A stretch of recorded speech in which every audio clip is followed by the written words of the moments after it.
දැන් මෙහෙමනේ රනිල් වික්‍රමසිංහ මහත්තයාගෙන් අපි පුද්ගලික වරදාන වරප්‍රසාද අරගෙන තිනවා නම් අපිට එතුමාව දරුණු ලෙස විවේචනය කරන්න බෑ.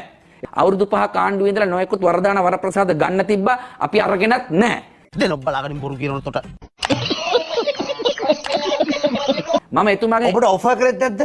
නෑ නොයෙකුත් වරදාන ගන්න තිබ්බ 2015 19 කළා. මම එතුමාගෙන් හැම වෙලේම ඉල්ලුවේ මොකක්ද දන්නවද? මගේ ආසනයේට මෙන්න RDA එකෙන් මුදල් වෙන් කරන්න. ආර්ථික අමාත්‍යාංශයෙන් මුදල් වෙන් කරන්න. එතකොට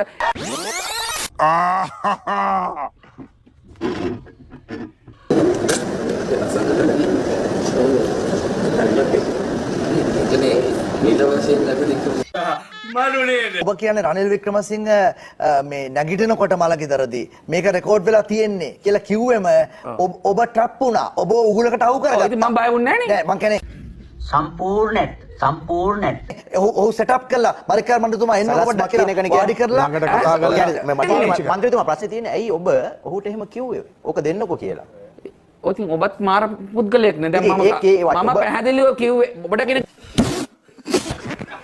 කියන්න තිබුණා මෙච්චර ප්‍රශ්නයක් තියෙනවා. මේ වාහන ඕනේ නැහැ മന്ത്രിවරුන්ට. ඔබ ඒ ප්‍රකාශයක් කරන ඒකනේ රෙකෝඩ් වෙන්නේ. නෑ මම එහෙම කිව්වේ නෑ. ඔතේ එතන එහෙම කිව්වේ නෑ. එහෙම කිව්වේ ඔය ඔබ කරපු ප්‍රකාශය තමයි ඔබට හානියක් වුනේ. ඒක ඔබ කියන කතාව හරි. ප්‍රශ්නෙට ඔබට තිබුණා කියන්න ඔබ විවෘතව. නෑ මම එහෙම කිව්වේ නෑ. ඒක තමයි එහෙම කිව්වේ නෑ ඉවරයිනේ. එතන තමයි ප්‍රශ්නේ.